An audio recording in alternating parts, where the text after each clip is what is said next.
Los Expedientes Secretos X, o en inglés los X-Files, eran una serie de televisión estadounidense de drama y ciencia ficción creada por Chris Carter y que se emitió del 10 de septiembre de 1993 al 19 de mayo de 2002. En la tercera temporada, en el episodio 20, se dice esta frase.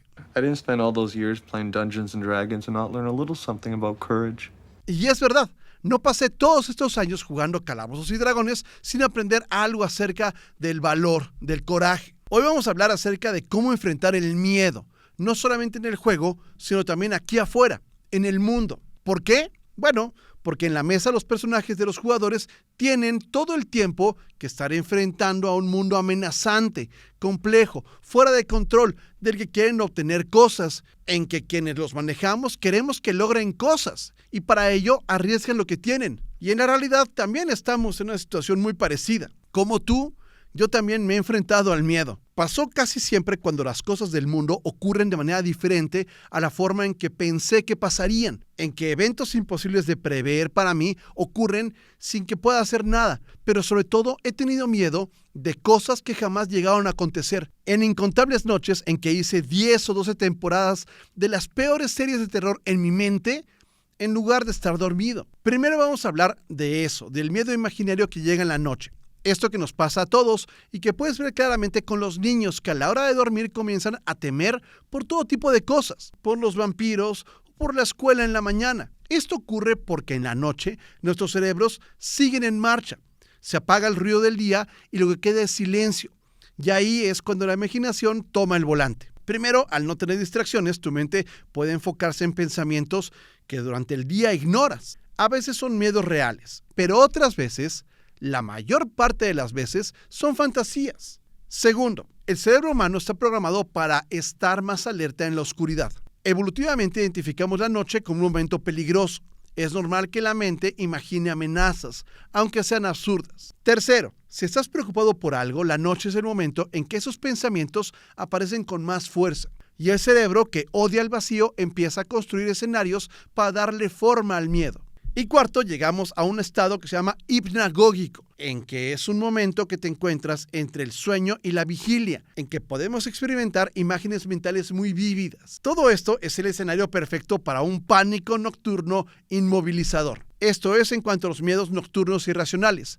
¿Y qué con los miedos verdaderos? ¿Qué de las noches en el hospital, en esperar una noticia que no queremos recibir o cuando de verdad estamos amenazados? En esos momentos muchas personas recurren a la oración, a la meditación o a tratar de evitar el sentimiento con alguna sustancia, con alcohol o con cosas más fuertes. En mi caso, como para muchas personas, he encontrado sosiego en una frase escrita por Frank Herbert en Dune. Es llamada la letanía contra el miedo y dice así: no debo temer. El miedo es el asesino de la mente. El miedo es la pequeña muerte que trae la aniquilación total. Enfrentaré mi miedo, permitiré que pase sobre mí y me atraviese. Y cuando se haya ido, volveré mi ojo interior para ver su camino.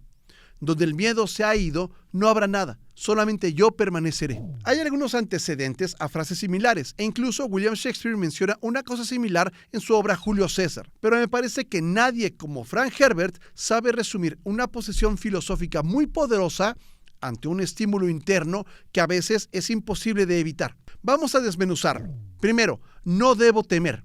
Esta frase se puede interpretar, claro, como un objetivo, pero también como una obligación. No debo temer. El miedo no es una condición única e inescapable. Existe la alternativa e incluso ante las más funestas posibilidades, ante la ruina o un destino que no podemos escapar, podemos decidir no temer. No debo temer es también una obligación, porque superando mi miedo tengo más posibilidades de actuar ante un evento amenazador real. Se trata solamente de tener un problema, aquello que nos causa miedo, y no dos, esa cosa mala y además lo que sentimos, que además nos puede impedir actuar de forma efectiva. Y sobre eso es la siguiente frase de esta letanía: el miedo es el asesino de la mente. Cuando caemos en pánico, o al menos cuando nos inundamos de adrenalina, cuando no dormimos o estamos nerviosos, nuestra capacidad de pensar está disminuida. Como lo dijimos hace un momento, comenzamos a más que a concentrarnos en el problema frente a nosotros, a hacerlo ante una serie de escenarios catastróficos que dependen de muchos eventos fortuitos.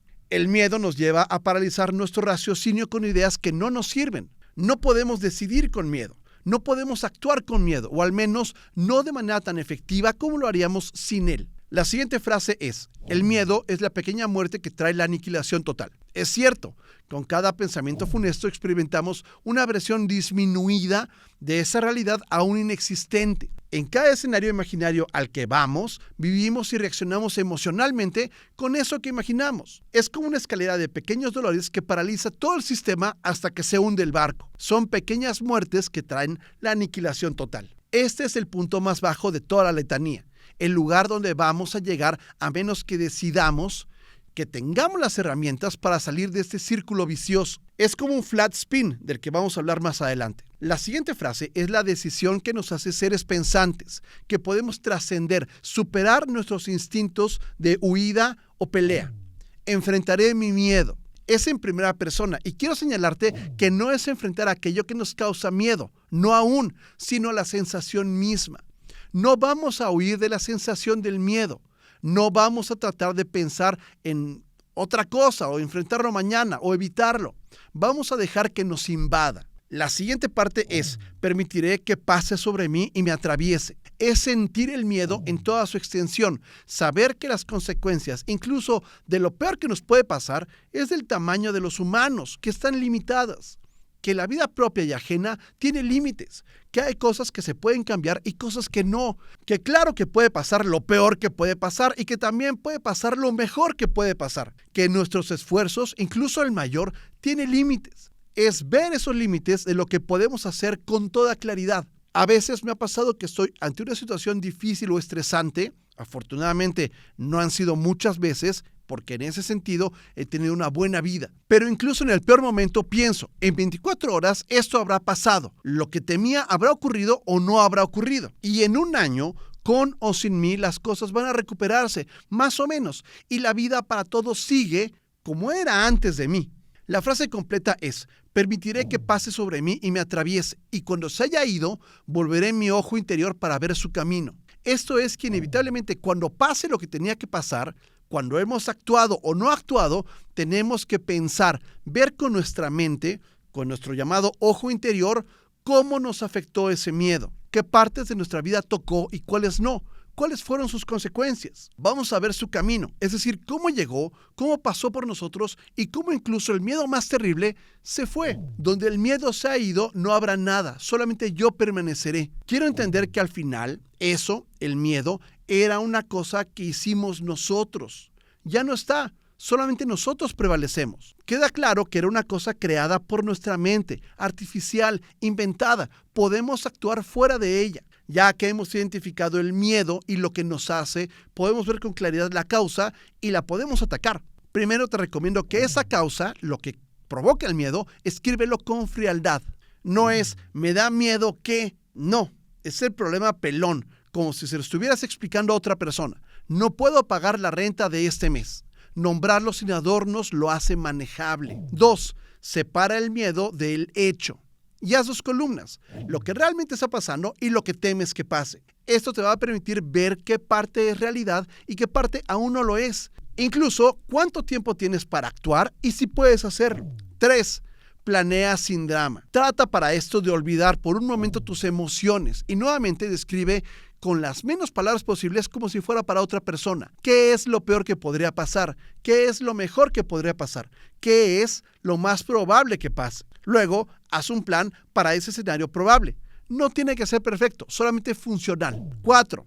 Da los pasos que puedas dar. No pienses en resolverlo todo hoy. Y si es de noche, duerme. Vas a estar más preparado si no tienes sueño mañana. Come bien. Si es posible, ahora mismo, porque el hambre es malísima consejera. Toma agua, evita el café y el tabaco, al menos en estas horas vitales. Y entonces, sí, haz la llamada, ten la conversación, abre el sobre. Y 5, quizás lo más importante, pide refuerzos. Si hay algo que es obvio en Dungeons & Dragons es que no todo se puede enfrentar solo y compartir, explicar en estos términos claros el problema te va a ayudar a procesarlo y encontrar, si no soluciones, al menos sí medidas para minorarlo. Tú no has pasado todos estos años jugando Calabozos y Dragones sin aprender algo acerca del coraje. Lo que sigue es atacar el problema como lo harías en el juego, con inteligencia, con valor, con estrategia, quizás con un poco de desfachatez honor si es posible y tirar los dados, que es en última instancia lo único que podemos hacer. Antes de terminar con este video, que creo que no tiene mucho que ver con el rol, pero que te quería compartir, me gustaría platicarte qué es un flat spin. Bueno, así se les decía antes, ahora solamente es spin o barrera de pérdida en español. Es una pérdida de sustentación en una aeronave, en un avión, de forma prolongada, en la cual el avión comienza a caer en una trayectoria helicoidal, como un sacacorchos. Esta es una maniobra muy peligrosa si se hace a poca altura debido a la dificultad para salir de ella. Y hay veces que se hace deliberadamente por el piloto en un espectáculo, pero casi siempre es por accidente. Hay varias maneras de salir de esta pérdida, pero generalmente es 1. Mantener la calma. 2. Cortar la potencia del motor. 3. Empujar los mandos hacia adelante, o sea, bajar la nariz del avión. 4. Usar el pedal opuesto para detener el giro. Y 5. Centrar los controles para estabilizar la aeronave. Pienso que es una buena imagen para alguien que en su trabajo o en su vida personal está en una caída en barrena. Saber que hay manera de salir de ella, que tienes primero que mantener la calma, bajar la potencia del motor y confiar en el método, centrar los controles. Hay 2 cosas más. Hay un libro que se llama The Martian o El Marciano de Andy Weir, que se adaptó para una película con Matt Damon. Es una de mis historias favoritas de resiliencia, de cómo se puede enfrentar la situación más desesperada concentrándonos en el problema que tenemos adelante, y luego otro, y luego otro. Y por último, si llegaste al final de este video, es posible que estés buscando una respuesta. No te la puedo dar, pero sí sé quién puede. Si sientes que no tienes control sobre esos miedos, lo que tienes que hacer es buscar ayuda, buscar terapia, el consejo de un especialista. Jugar rol es genial y puede ayudar mucho, pero no reemplaza el trabajo de un psicólogo. Hablar con alguien, estoy seguro que te va a ayudar a ver cosas que no habías considerado. Créemelo, vamos a salir de esta. Mi nombre es Manuel Solís, muchas gracias y que tires muchos 20.